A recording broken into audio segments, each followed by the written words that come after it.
ಶರಣು ಶರಣಾರ್ಥಿರಿ ಎಲ್ಲ ದೊಡ್ಡ ಮಂದಿಗೆ ದಾನಮ್ ತಾಯಿ ಪವಾಡ 2ನೇ ಭಾಗಕ್ಕೆ ನಿಮ್ಮೆಲ್ಲರಿಗೂ ಸ್ವಾಗತ ಸುಸ್ವಾಗತ. ಈಗ ನಿಮಗೆ ಹೇಳಕ್ ಹೊಂಟಿರೋ ಪವಾಡ ಯಾವ್ದಂದ್ರಿ ಅತ್ಯದ್ಭುತವಾದ ಪವಾಡ ಇದು. ಒಬ್ಬ ನಾಸ್ತಿಕ ದಾನಮ್ ತಾಯಿ ಮ್ಯಾಗ ಮಾಡಿದ ಅಪಮಾನ ಮತ್ತ ಅನುಮಾನಗಳ ದೂರ ಮಾಡಿದ ಪವಾಡ್ರಿದ. ಅದು ಎಂತ ಪವಾಡತ್ ಈ ವಿಡಿಯೋದಾಗ ತಿಳ್ಕೊಂಡು ಬರ್ರಿ. ಒಂದು ಊರಿನೊಳಗ ದಾನಮ್ಮ ತಾಯಿ ಬಡಬಗ್ಗರ ಸೇವೆ ಮಾಡ್ಕೋತಿರ್ತಾರ್ರಿ. ತಾಯಿಯ ಸೇವೆ ನೋಡಿದ ಊರಿನ ಜನ ತಾಯಿನ ಆರಾಧಿಸೋದು ಪೂಜಿಸೋದು ಮಾಡ್ತಿರ್ತಾರ್ರಿ. ಅದ ಊರಿನೊಳಗ ನಾಸ್ತಿಕ ಸಾವ್ಕಾರ ತಮ್ಮನ್ನ ಅಂತ ಹೇಳಿ ಒಬ್ಬ ಇರ್ತಾನ್ರಿ.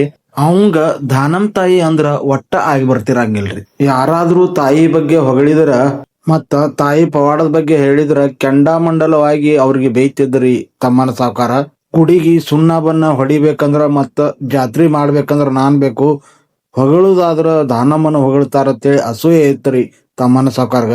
ಒಂದ್ ದಿನ ಗುಡಿ ಒಳಗ ಜನರ ಮುಂದ ತಮ್ಮನ ಸಾವ್ಕಾರ ದಾನಮ್ಮ ತಾಯಿನ ಅವಾಚ್ಯ ಶಬ್ದಗಳನ್ನ ನಿಂದಿರ್ತಿರ್ತಾನ್ರಿ.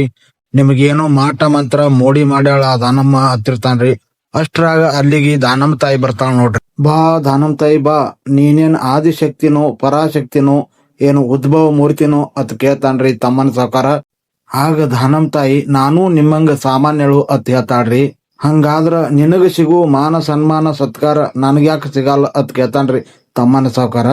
ಆಗ ದಾನಮ್ಮ ತಾಯಿ ನಿಮ್ಮೊಳಗೂ ಒಬ್ಬ ಶಿವ ಅದಾನ, ಅವನನ್ನ ಹುಡುಕ್ರಿ, ಅನುಗ್ರಹ ಪಡೀರಿ ಶಿವಂದತ್ ಹೇಳ್ತಾಳ್ರಿ. ಅವಾಗ ಕೋಪಗೊಂಡ ತಮ್ಮನ ಸಾವ್ಕಾರ ತಾಯಿಗೊಂದು ಸವಾಲ್ ಹಾಕ್ತಾನ್ರಿ. ನಿನಗ ಶಿವನ ಅನುಗ್ರಹನ ಆಗಿದ್ರ, ನೀ ಸತ್ತುಳ್ಳ ಶರಣಿನೇ ಆಗಿದ್ರ ಈ ಕಲ್ಲು ನಂದಿಗೆ ಕಬ್ಬ ತಿನ್ಸು ಅಂತ ಹೇಳಿ ಸವಾಲ್ ಹಾಕ್ತಾನ್ರಿ. ಆಗ ದಾನಮ್ಮ ತಾಯಿ ನಂದಿ ಈ ಕಬ್ಬು ತಿಂದು ನನ್ನನ್ನು ಈ ಪರೀಕ್ಷೆಯಿಂದ ಪಾರು ಮಾಡತ್ ಹೇಳಿ ಮನಸ್ಸಿನೊಳಗ ಸ್ಮರಣೆ ಮಾಡ್ತಾಳ್ರಿ ದಾನಮ್ಮ ತಾಯಿ. ಆಗ ನಂದಿ ಮುಂದಿರುವ ಕಬ್ಬು ತಿಂದತ್ರಿ. ಆಗ ಅಲ್ಲಿದ್ದ ಜನ ಮತ್ತು ತಮ್ಮನ ಸಾವ್ಕಾರ ಪರಮಾಶ್ಚರ್ಯ ಆದ್ರಿ ಅವ್ರಿಗೆ. ಆಗ ತಮ್ಮನ ಸಾವ್ಕಾರ ತಮ್ಮ ತಪ್ಪಿನ ಅರಿವಾಗಿ ದಾನಮ್ಮ ತಾಯಿ ಕಾಲಿಗೆ ಬಿದ್ದು ಅಳ್ಳಾಕತ್ತಾರ್ರಿ. ಆಗ ದಾನಮ್ಮ ತಾಯಿ ನಂದಿ ಹತ್ರ ಬಂದು ನಾನು ಎಲ್ಲಿ ನೆಲೆಸ್ತೇನೋ ಅಲ್ಲಿ ನನ್ನ ಮುಂದೆ ನೀನು ಯಾವಾಗ್ಲೂ ಇರು ಅಂತೇಳಿ ನಂದಿಗೆ ಆಶೀರ್ವಾದ ಮಾಡ್ತಾರ ನೋಡ್ರಿ ದಾನಮ್ಮ ತಾಯಿ.